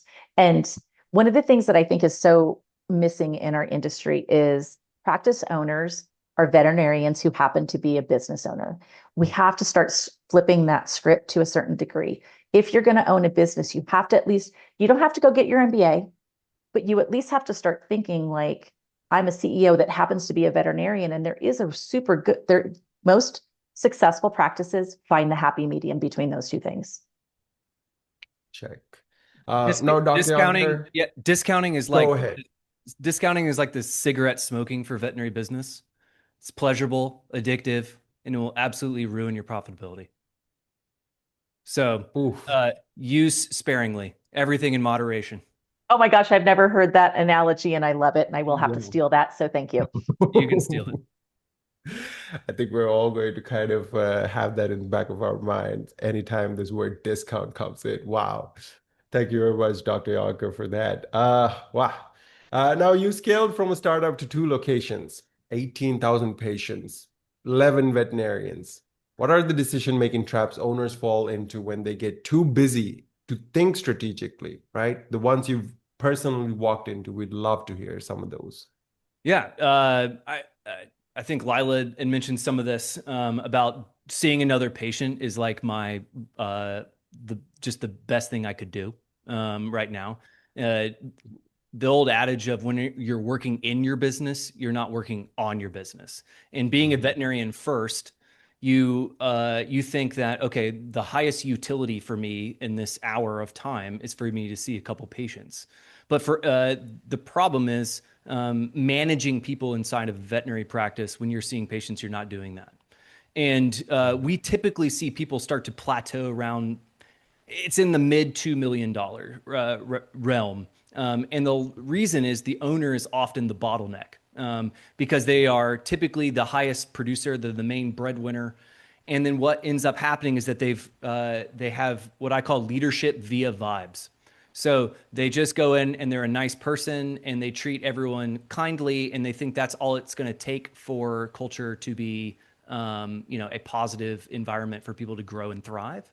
And then they realize that the more they scale, the further they are disconnected from the other employees in the hospital and also every invoice that starts coming through as they start to scale. And they realize that you can aspire to be a good boss, you can be hopeful to be a good boss, but you actually just fall to the systems that you have in place in your practice. That is around financial systems, like I had mentioned earlier. All you got to do is track 4 things, mainly every month. And then also you need time and space to take care of your people. And a lot of that is actually just do it. And what do I mean by just do it? Actually having one-on-ones with your staff. Now, Ronald went in depth about how you would do those type of things and the way that you would do them. Super, super important. But most people, most veterinarians in the US only talk to their boss in 2 scenarios. If it's not just like side to side, like in the clinic floor. And people misconstrue working alongside of their coworkers as talking to them or having any sort of like one-on-one. They think that that's like they're connecting with them, which is absolutely wrong. You need a time and a space to be alone with someone for them to share your feelings, and you can't do that on one trip. You actually have to build trust over time. It's like a piggy bank. You have to put little deposits of trust as a leader over time so that they would be willing to be vulnerable and actually share how they really feel so that you can make positive change in their world. And so for most people, that's just begin by actually carving out time and space to having a one-on-one. I call them how you doing meetings, and they're like 10 or 15 minutes that happens once a month. And that everyone in the practice has that with their direct report. And then also that one-on-one is leading to what our annual review where we're making goals so that I come to work and it's not just rinse and repeat. We're actually like working towards something. And then we actually have a staff meeting that pushes the clinic forward. We're not just one of the sayings, if you have no agenda, me no attenda. So if we don't have a meeting that has an agenda that's actually like pushing the clinic forward to success, what are we even doing? Or why don't we stop seeing a next patient and actually meet and like improve in terms of a practice? And by improve, I'm talking about operationally, but also hearkening back to our core values and our mission by actually telling stories. So people talk about, they throw out corporate things like mission and core values, and that lives in a notebook somewhere, and they feel good about themselves that they did it. But really your core your mission and the values you want to live out in your organization are the actual real life stories of how they like delivered care to the clients and the patients inside of your practice. And you need time and space to celebrate in public to reinforce those behaviors that you want to have, but then also have the one-on-one where you earned the right to criticize them in private because you cause those trust deposits over time. So that's it's generally just do it, because most people actually don't have one-on-ones. They actually don't have a staff meeting that pushes the ball forward. And they're really simple things that give most of the ROI. Most people think they really need to do the self-work in leadership, and they absolutely do. But it's after you just do the thing, like just build the system first and then do the self-work after you build the system. Most people don't have the systems in place at all. There we go. And before I let you go, how does that 10 to 15 meeting, just a check-in, what's the conversation like? What are you asking? How are you doing? Yeah, that I call them "how you doing" meetings, because that's the first question. At first, it's a lot of silence, because the first couple meetings, they're not going to be vulnerable with you because you may have created a culture where they only talk to you in your office when they're in trouble.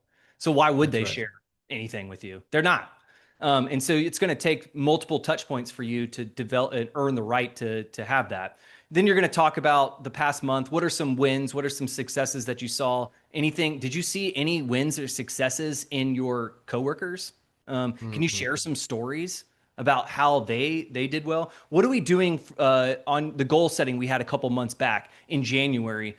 How is that going? What have we done since our last meeting for you to improve something in your like technical realm and also in your like personal life? What are we doing? What can I do to help support you in those goals that we set together?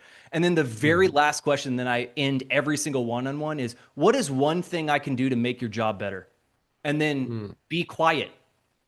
And even if they say nothing, the fact that you offered that to them is the trust deposit that happens next time. And now they might ask for something you can't do, but at least if you're willing to open to hear what they have to say, then you can help them understand, and you guys have a relationship built in trust that you can understand. They can help understand why or why not. But most of them are like really simple stuff. Like in the practice management software, there's this like annoying little thing, and you're like, yeah, I could fix that. And then in the lack of communication, people make up stories. So if I never have communications with my boss, then I actually assume that they're out to get me, or they're just in it for the money, or like fill in the blank thing. But it's actually, you do feel appreciation. You do love your staff. You do have this, but you're trying to do it via vibes and you have no systems. There we go. Let's change that leadership via vibes to leadership via systems. Really appreciate that, Dr. Yonker. I mean, that's what we all want to feel like, appreciated, just heard. That's it. Maybe a Porsche might not be that bad either, but that's not always possible. Not immediately, at least. Now, Ronald, let's talk about masking. Masking is a word that a lot of practice owners haven't heard before. What does it actually look like on the floor of a busy clinic, and how is it costing practices, people that don't realize they're losing?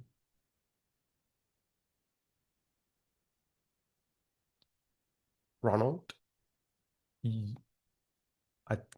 Yeah, I'm not able to hear Ronald. Is it just me? Oh, okay, so Ronald, we are not able to hear you for some odd reason. Hello? There we go. Okay. Sorry, my mic turned off in the middle of this. I don't know what happened. No, the insidious part of masking is it does its job really well, which means you're never going to notice. Like that's the whole point. Somebody puts on a mask to show you that they're fine, to show you that they fit into quote unquote normal or what society expects. It's you don't know. And the sad part is sometimes they don't know that they're masking, right? All they know is that they get home at the end of the day and they're completely exhausted. They have no work-life balance, and yet they're only working 40 hours a week. It's because when they get home, all they have time to do is sleep or sit down on the couch and dissociate, because that's all you have the cognitive load left or the energy left to actually do. I can tell you for my own self, like I speak at conferences. This is the best overlap that I can give you. And I can be on and I can be talking and I can be loving it and be surrounded by hundreds of people and not think about the crowds that I actually can't stand. And then when I get home, like I am not able to get off the couch or my bed for like 3 days, right? Doing self-care, like waking up and brushing my teeth, is absolutely excruciatingly hard. And I know that sounds Mhm. awful, but that's what our team goes through. So I start to think about that when we've got the person out on Monday every single time, right? It's like the person's calling out on Monday and we're like, oh, they were partying too hard. Oh, and maybe there's some truth to that, but what are they also holding all week or during the weekend when they're working at your clinic? Like how much are they holding on to? And that's the mask, right? So it is looking like everything is fine. Think about how Mhm. many times you said, hey, how are you today? And the immediate response is, I'm fine. And all of I'm us are fine. holding something. And so the math says, I like for me, if I want to self-regulate my nervous system, normally I would stim and like in ways that's really annoying for people. And that's a repetitive behavior that calms my nervous system. And so sometimes that's pen clicking, sometimes that's chewing my pen, sometimes there's people that hand flap, there's people that have verbal stems, like they'll hum or they'll my youngest son like makes this god awful obnoxious sound and I call it the clash of neurodivergence in my house. But like he makes this god awful sound and I have to walk away from it. So it's annoying to the people around us. And when you've gotten negative feedback your entire life, you try to hide those things. So I can tell you the scars I have inside my cheeks from constantly biting them all through high school was to calm my nervous system, so that I wasn't showing it in a way that would annoy people around me or get negative feedback. There's stats out there that a neurodivergent child, and I want you to hear this, a neurodivergent child by the age of 10 receives 20,000 more negative or directive feedback than the non-neurodivergent child. That's by the time they're 10.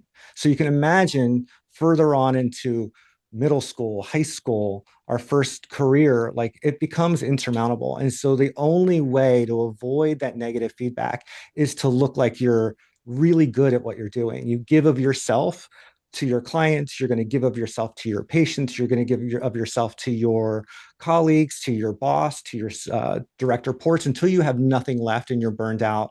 And unfortunately, there's even stats in the autistic community at masking leads to not only burnout, but suicide rates. Hmm. Very, oh, yeah. A lot of things there. A lot of things there. Before I do move on, I want to quickly touch on what Suzanne had just sent in the chat when you were saying your previous answer there, Ronald. Really enjoyed your segment on neurodivergence since I'm definitely neurodivergent and always interpret it as a failure or deficiency on my part. So, yeah, Yeah, really. unfortunately, that's what I see in all of my clients.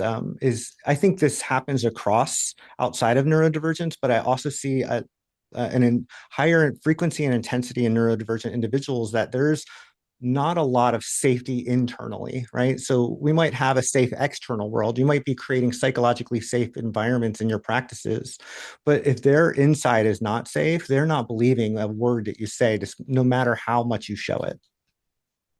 Yeah. Ooh, these conversations, I'll be honest, man, it does kind of make me a bit emotional because, like, a lot of these things, I don't know. That's another conversation for another time. But I do see a lot of similarities in my own way of thinking with a lot of things that we do talk about. So it's It's very it's a pretty interesting. heavy subject. I think it gets pretty heavy because we don't have a lot of awareness or recognition or understanding on how we work with people. And I think I mean, that's what I'm here to do in the veterinary profession. And it's very appreciated. Thank you very much, Ronald. Mary, you often talk about the hidden drivers of burnout. Inside a busy, profitable clinic, what are the ones that leaders almost never identify on their own, and why do they stay invisible? Yeah, so I think, we talk about the workload in veterinary medicine as being one of the drivers of burnout. But I think that's taken at face value of the workload of the patients and the clients. One of the ways that I think that overload is misinterpreted is actually how we allow our high achieving employees to step in and fill in all the gaps. I know every practice has them. I was that person in my practice.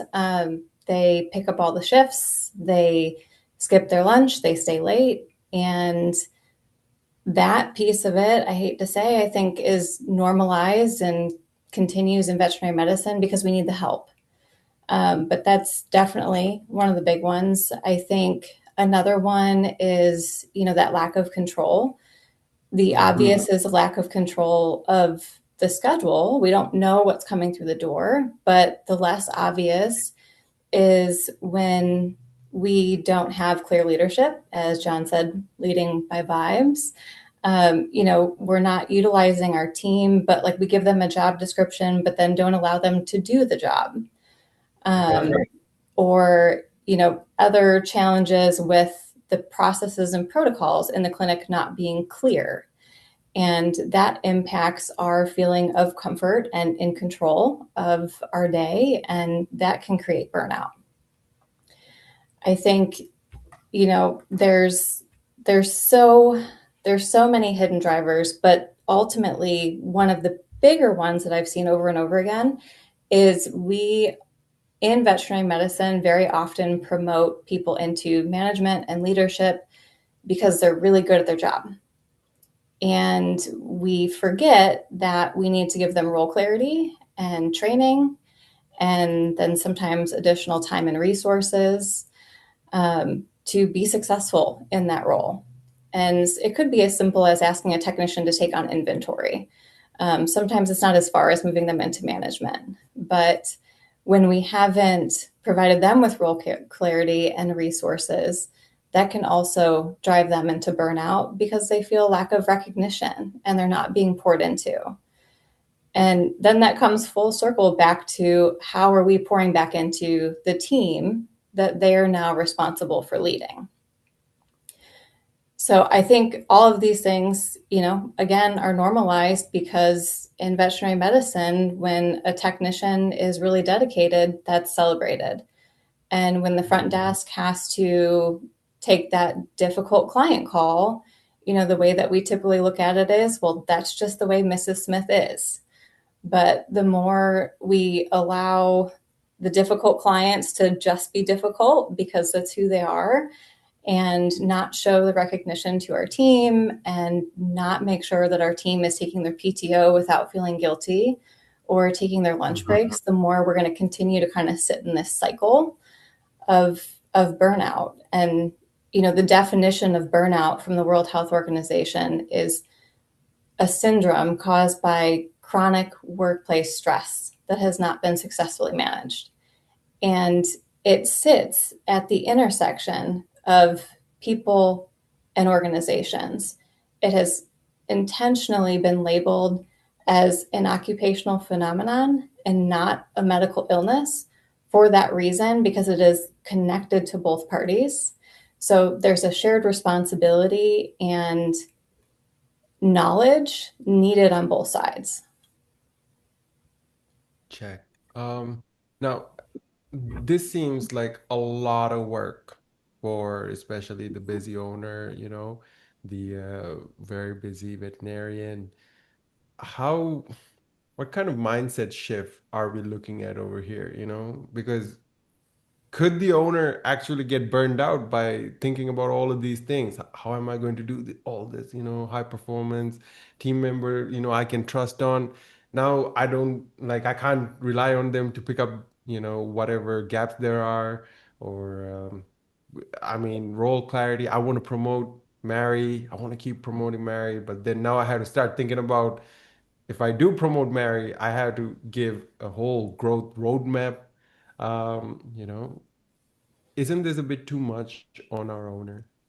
Yeah, I think burnout, I hate to say it, I feel like burnout's kind of become a bad word. I feel like people are kind of tired of hearing it. But you have to go back to the basics. I think we've drifted away from keeping things simple, and I'm not quite sure why. I go to all these conferences and I hear what everybody's talking about, what clinics should be doing right now, and it's always at the root the same thing. And we find all of these fancy, more complicated ways to do things, and we forget you have to make your reminder calls, you have to have job descriptions, you have to meet with your team. And those are the foundational things that are going to make everything else work.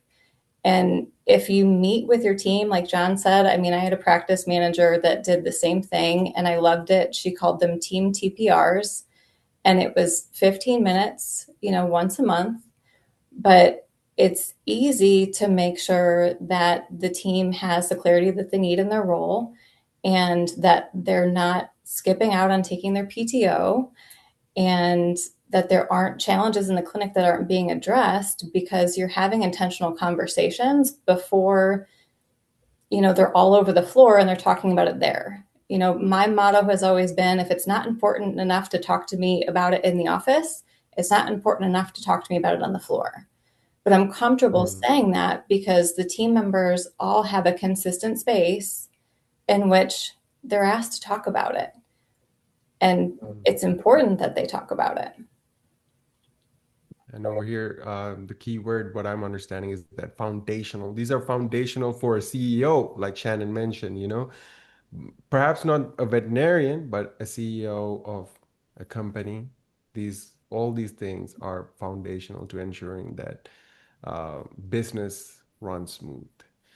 Can I add Right. something really quick? Yes, please. I would say to answer part of your question, owners specifically, but everybody in the hospital, they need to not just work in their hospital, they need to work on their hospital.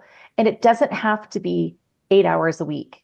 It can be, I get 30 minutes every week where I'm going to focus on working on my hospital. And maybe that's on my team, on my culture, on my writing job descriptions. If they're not doing that, they're not carving that time out, it's never going to take the priority because otherwise they're seeing patients that's driving revenue. And yes, that is important, but your team is also important to driving your revenue. So if you can carve out some time to work on your hospital, everybody will benefit. There we go. And I like something you said. I mean, we always say this to the owner, right? The practice owner, the manager, you need to carve out some time to work on your business. But what about the rest, the team? They also need to carve out a little bit of time to work on their role, right? That's when you can, I'm assuming you can identify, okay, I don't actually have clarity in this role. Let me bring this up to management, right? Otherwise, you're just feeling it. You're just getting burned out, and you're kind of, let's make it so that you're empowered and you also find the solutions without always relying on someone else doing it for you. Right. Laila, let's talk a little bit about money. A lot of owners feel like they're spending on marketing without seeing a clear financial return, right? So how should they actually be thinking about marketing ROI? Okay. The thing is, most owners look at the schedule. All right, how many new patients did I get? That is their number one thing. And is an important number. But the thing they need to focus on is the revenue. How much did each of those new patients bring them? So let's have a hypothetical. An office has a $5,000 a month budget, and that $5,000 is bringing them, say, 42 patients. $125 a new patient, that's good. But what is that? Are those 40 new patients actually bringing into the practice? If they're just coming in, getting a simple nail trim, and they never see them again, that this is going to barely be breaking even on their marketing budget, because by the time you're looking at, if they spent a couple $100 at appointment, now there is a doctor's cost, the overhead of the practice, all of these consumables. And so they are spinning their wheels. Now let's flip that script and you have your plan. You're looking at all the details. Same 40 patients, same $5,000 budget. But now we're looking at what's going on, and you have the systems in place. You have your roadmap. You have the follow-up calls coming in to those patients. And so they're sticking around. Now that couple $100 patient is now bringing in over a couple of years $2,000 plus. Now your marketing is actually paying for itself and you are generating revenue, you're generating new patients, your team is doing everything they're supposed to, and those new patients are actually generating new patients of their own through referrals. So that is when the financial outcome changes by tracking it. We've talked about numbers a lot. It all comes down to mapping and numbers. But you've also got to have a solid marketing plan. I talked about earlier just having a SEO plan here, AdWords campaign there. You need a comprehensive plan that's going to be bringing you the right patients in. And to do that, that's where somebody like Equa comes into play. We create those marketing plans for our clients. We work with you to find out what you're looking to achieve. Like I'm working right now with an office. They are very niche. They're focused on primarily dogs and they are a fear-free office.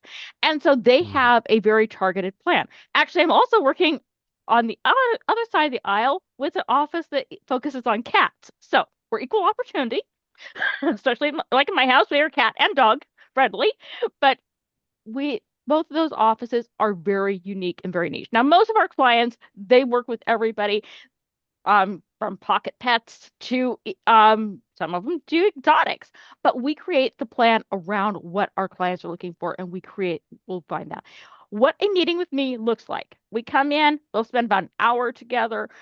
Our team will spend quite a bit of time getting to know your practice. They're looking at your reviews.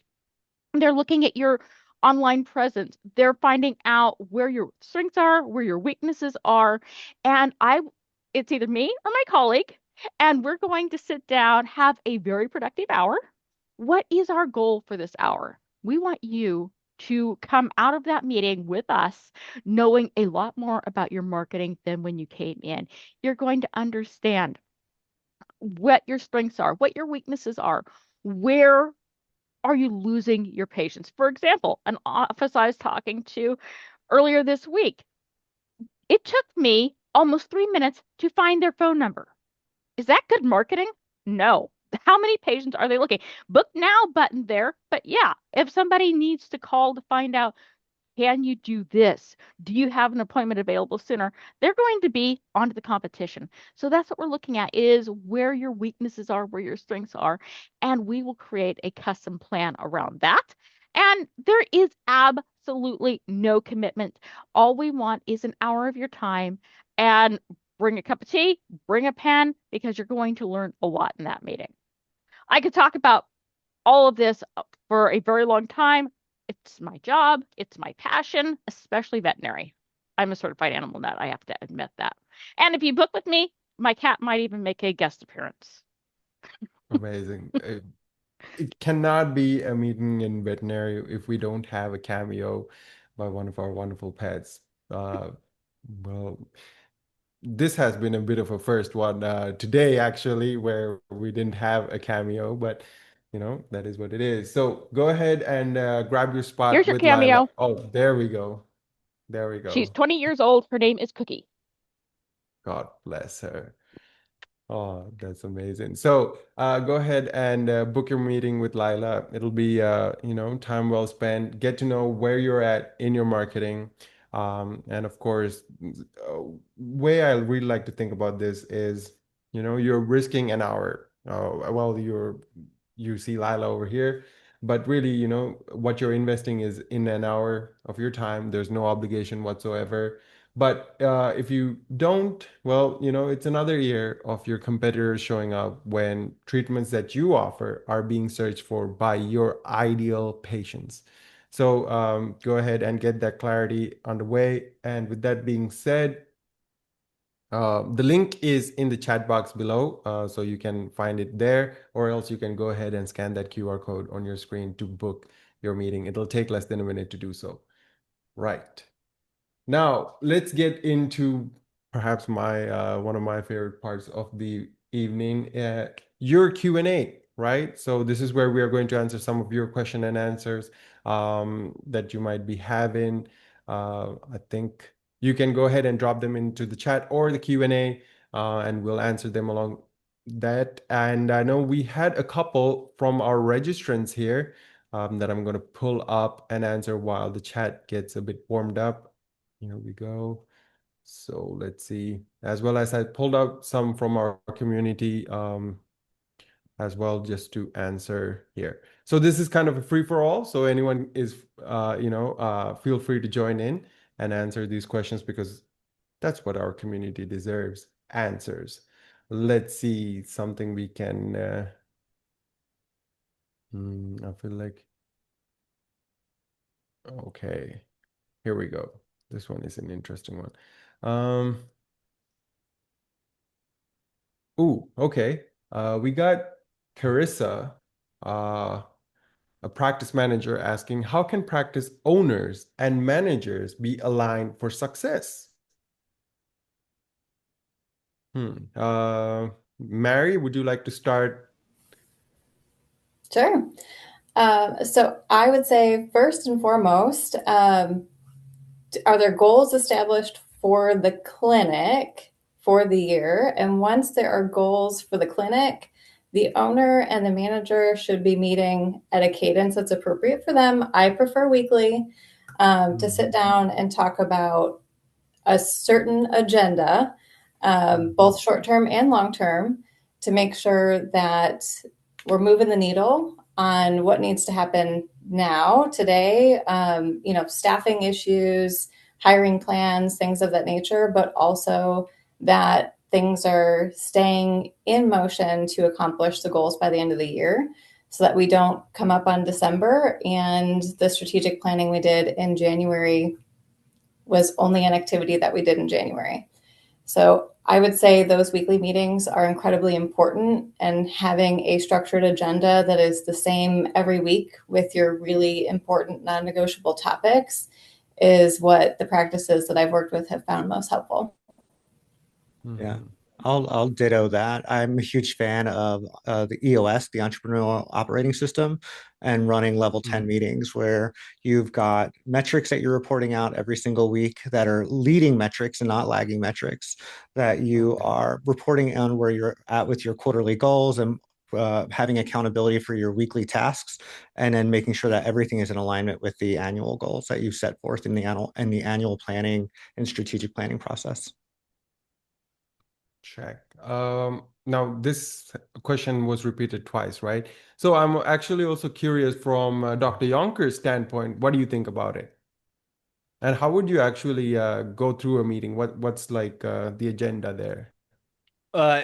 Important for owners not to completely abdicate their financial responsibility to their practice manager, that they should be part of the discussion.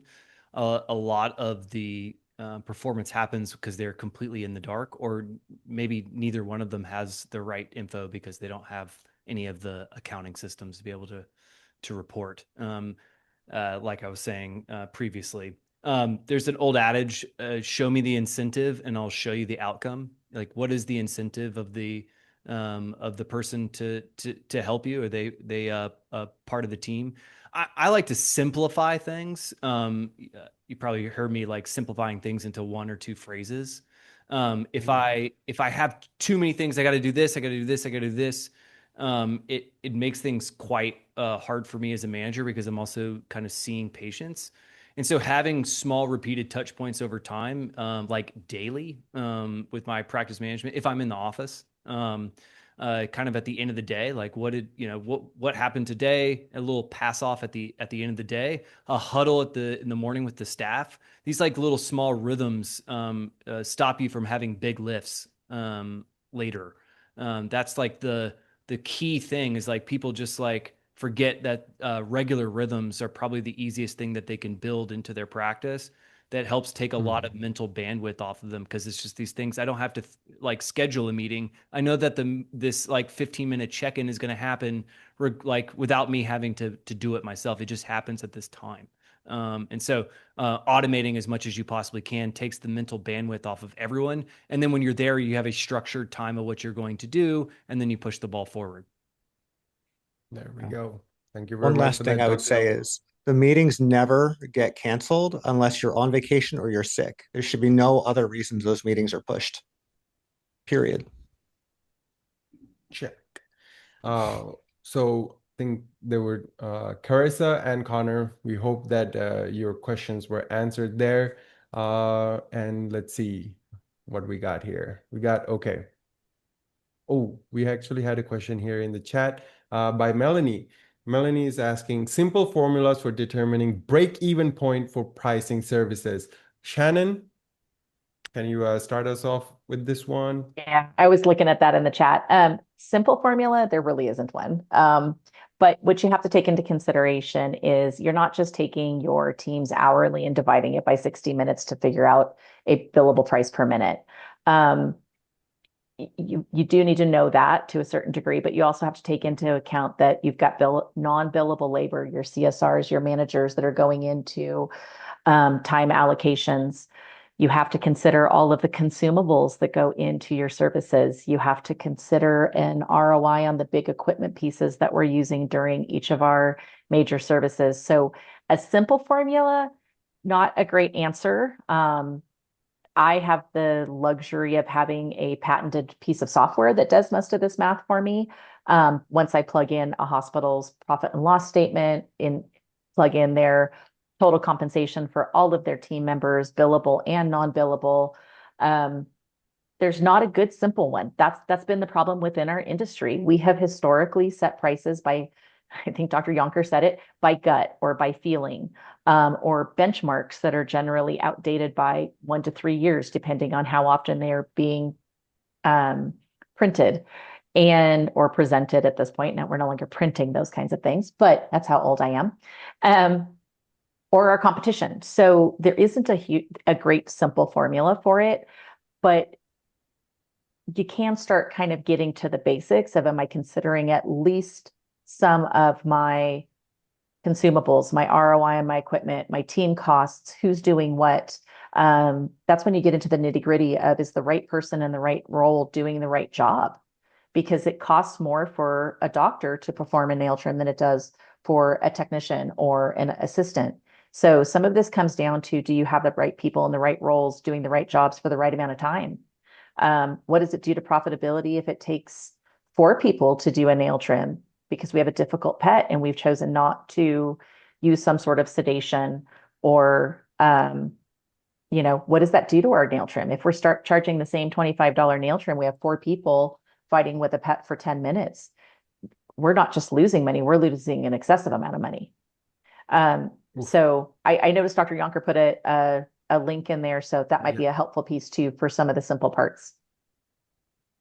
There we go. Appreciate that, Shannon. I mean, it's honest, right? It's not simple, but it's honest, and definitely Dr. Yonker has. Would you like to say a few words there, Dr. Yonker? Yeah. Shannon and I have never met before, but I think we'd be great friends because I think we think very similarly. You can figure out your prices by working backwards from your expenses. But it can be difficult to do that when you have associates that get paid on production, and it ends up kind of being this circular mathematical function, which is way more than what we need to be thinking about today. But it's not just, the point I want to leave you is, like, it's not about just breaking even, because we got to make a profit. And so there is a general break-even point that you can figure out for your entire practice by doing some math. But there's a 48-minute long episode on how to figure it out, because it takes 48 minutes for me to walk you through how that would even. I can't give you a 30-second blurb on how to do it. Right. What most people do is that they copy another clinic down the street, but in a sense, when you copy their prices, you are also copying their expenses. You have no idea if they're profitable or not. You have no idea if their building is paid for and they don't pay any rent. You have no idea about those things that affect their underlying profitability, and it can be quite risky to just call around. However, you do have to call around because the market sets one price. There's certain things you can't just indiscriminately jack up a price of your exam or a rabies vaccine in a vacuum. And so the market ultimately sets the price. However, your prices need to be set with some sort of mathematical rationality. Goods are very easy to figure out. I know my wholesale cost. There's a markup applied to that, standard markup. You can look that up anywhere. And then services are where it gets tricky. If I just look at my labor, I forget about this parking meter that is everything else. So my rent gets paid monthly. So in a way, it actually gets paid. It's charging me per second to be there. My insurance is also being paid monthly. You could break that down into seconds or minutes. And so it's not just the labor that you're paying as a function of time. Actually, all of your expenses are paid as a function of time. And so when Shannon does activity-based costing, so they look at an activity and see how long it takes, they know what it is on a per minute basis. You can use my math to kind of work yourself backwards to do it, and hopefully you can do that. But you can also pay for a company to do that as well. But it's tricky. However, you have to look at it that you can't do this in a complete vacuum. And again, your profitability is a function of revenues and expenses. You can't just use Shannon's tool, jack up all your price. Not that she was going to do that, but you can't just indiscriminately just jack up all your prices and then don't look at your expenses and then be profitable. It has to be yes and. Yes, I'm going to be thoughtful and considered on what I charge, but I'm also going to watch how I spend because revenues minus expenses equals profit. There we go. Amazing answers here, Dr. Yonker. Thank you very much. Now, Jeff has asked a wonderful question in the Q&A box here. Many owners are driven by their clinical ego. That's why they went to school. Okay, that's why they went to school. Is this why many owners are monster producers? And then what and when should they refocus on their attentions? And then last question, this is the one that excites me the most. How does this transition happen? I would love for Mary to take a lead on this and then perhaps even get everyone else's ideas on this. Oh gosh. Also, I'll take a shot at it. I love John's opinion on this too. So I think that the reason that owners are monster producers, I think he said, I mean, they're owners, right? I mean, they've got the skin in the game. They've got the rent to pay. There's just a whole different perspective, I think. So I'm, at least personally, a lot of the owners that I've worked with, it's the biggest driver. Honestly enough, it's really hard to work with them to get them to understand that their job should actually be to take their ability to produce like that and teach all of their other doctors to produce like that. And when you can do that, I think that's when the best shift happens. So I think that answers the question, but that's what I've experienced. Okay, I do want to go ahead, Ronald.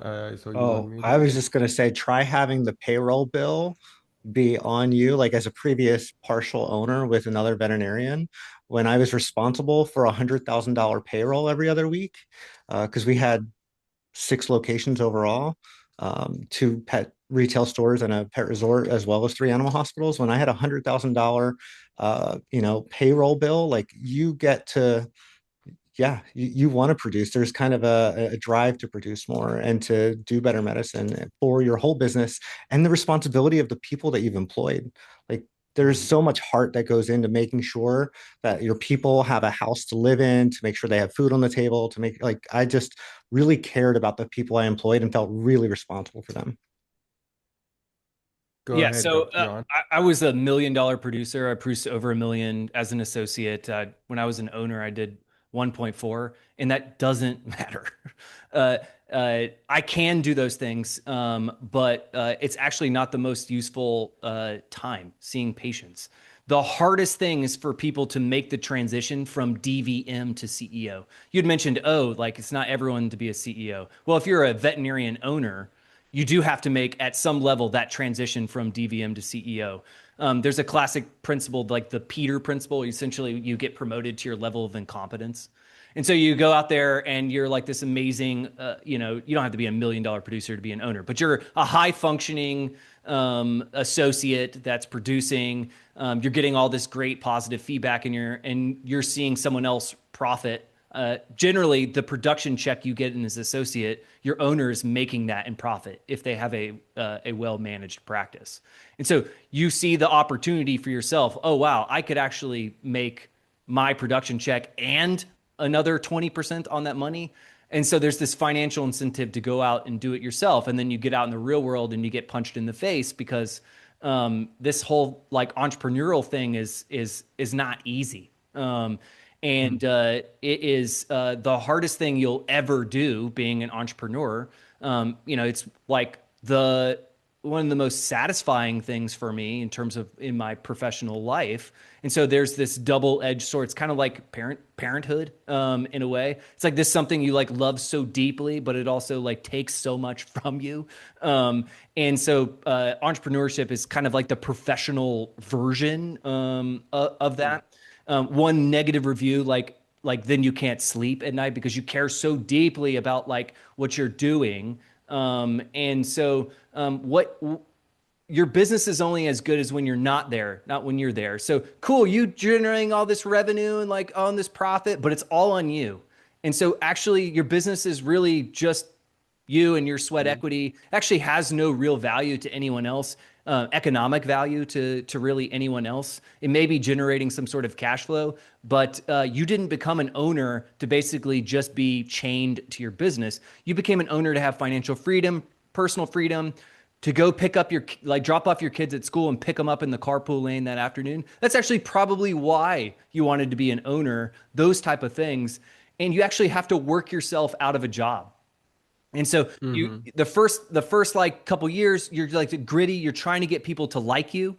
And just like me, this is my business, like me. And then you're producing over 1 million. And then people are starting to like, your employees are starting to get frustrated because you're like just seeing so many patients. And then you're like duct taped everything together and you're doing that leadership via vibes that we talked about. And then you get another associate and you're like, no, like them. And then all your clients are like, no, we want you, Dr. Yonker, we want you. And you're like, no, you need to like this associate. And then like you start slowly over time replacing yourself and making that transition from DVM to CEO, because now you have time and space to think strategically instead of seeing the next patient. And that's why most clinics in the United States are stuck in the plateau because the owner can't make that transition from DVM to CEO. Appreciate that. Wonderful outlook there, Dr. Yonker. Ronald, there is a question regarding how does understanding of culture, individuals in the practice, and the use of targets with rewards impact the culture? And what was the question? How does understanding of culture, individuals in the practice, and the use of targets with rewards impact the culture? So this is by a founder. Rewards. I guess it depends on what you consider what a reward is, right? Are we talking? This has been. That was weird. It just depends on what you consider a reward is. Like I think if you reward everything, you've now created an entire culture that everything needs a reward, right? And so now all of a sudden you're trying to ask a team to do something. They're like, well, what do I get out of it?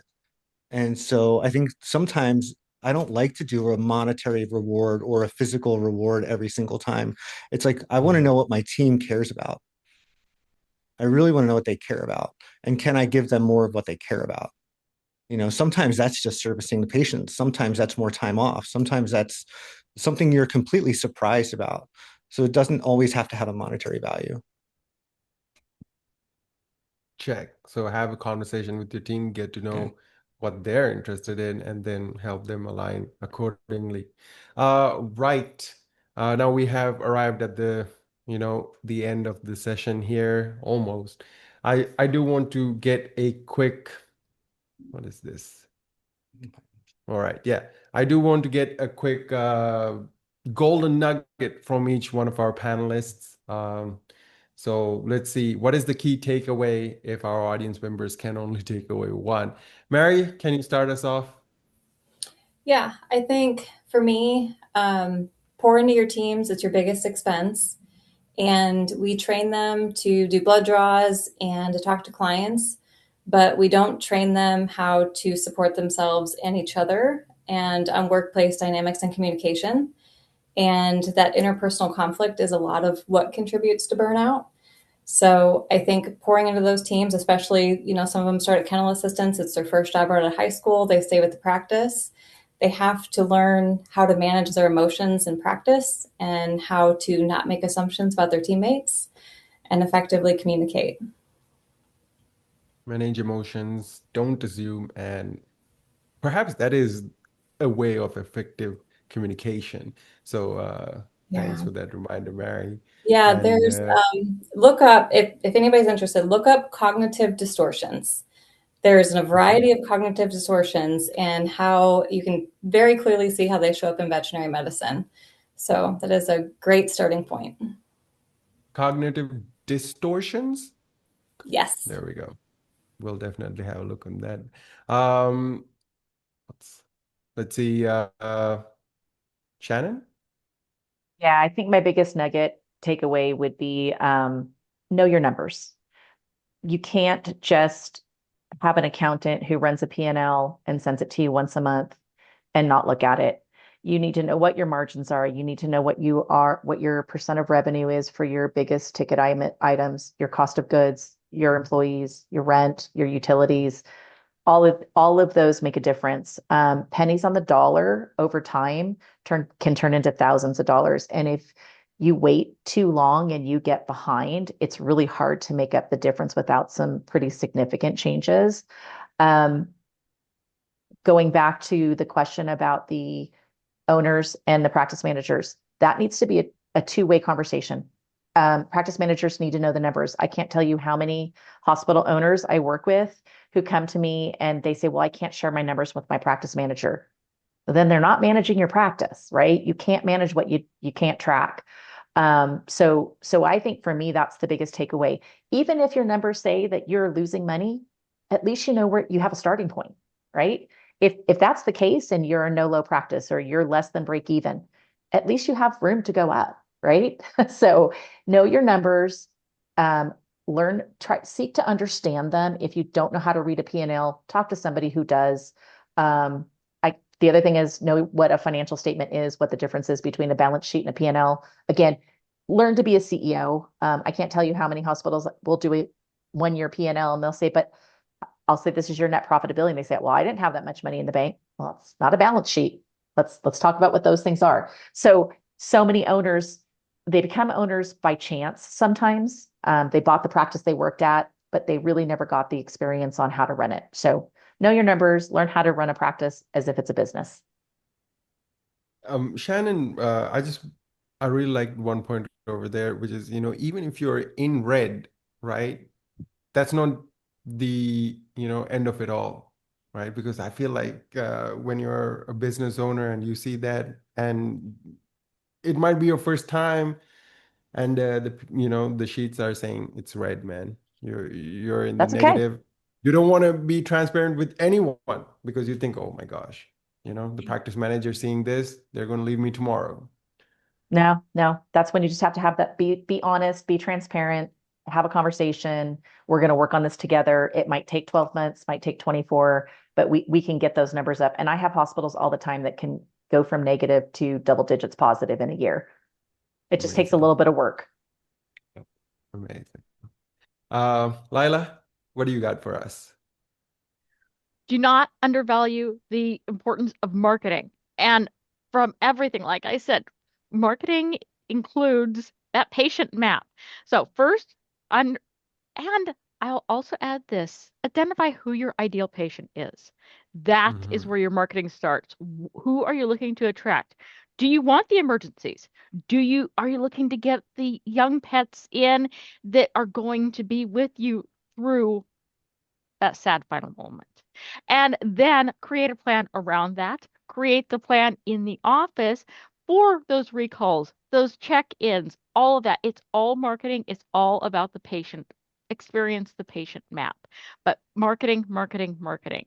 Figure it out and have the right team behind you. It's not everything you can do. Part of it is going to be in-house, but part of it is working with a solid team that is going to support you and your vision and your growth. Check. Thank you very much for that, Lila.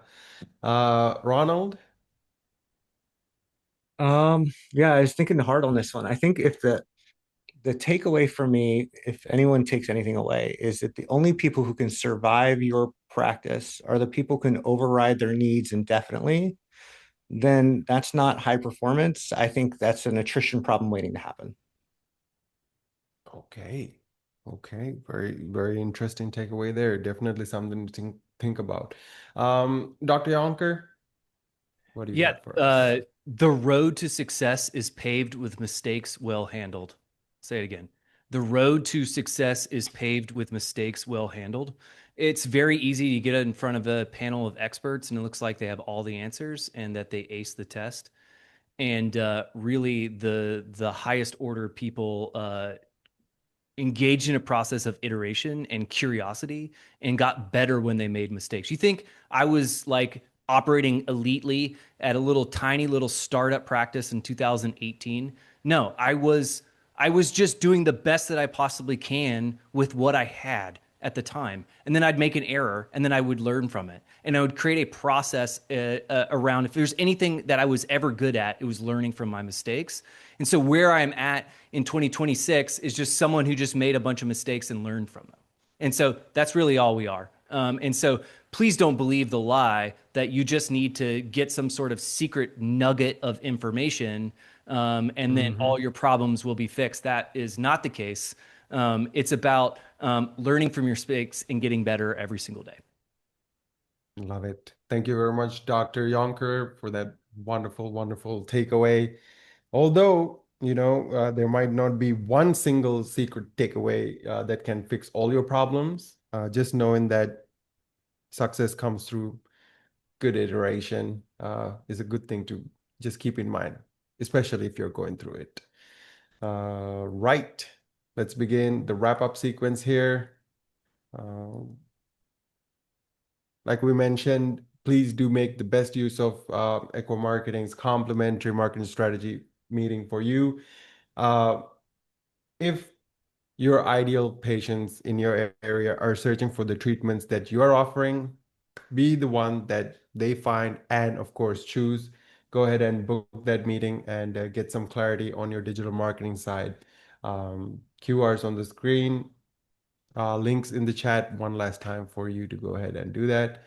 With that being said, I do want to extend my heartfelt gratitude to Ronald, Shannon, Dr. Yonker, Lila, and of course, Mary for really just being so selfless with your expertise and just giving everything out to our community here in these past 2 hours. And of course, to everyone who joined us, thank you so much for investing in the success of your practice. Now, as you exit the webinar, a short feedback survey will pop up. Please do take about 30 seconds to fill it out because it'll help us keep the events coming better and better for you. With that being said, it has been my honor and pleasure to host this event on behalf of the Veterinary Business Institute. Until next time, take care, everyone. Good night.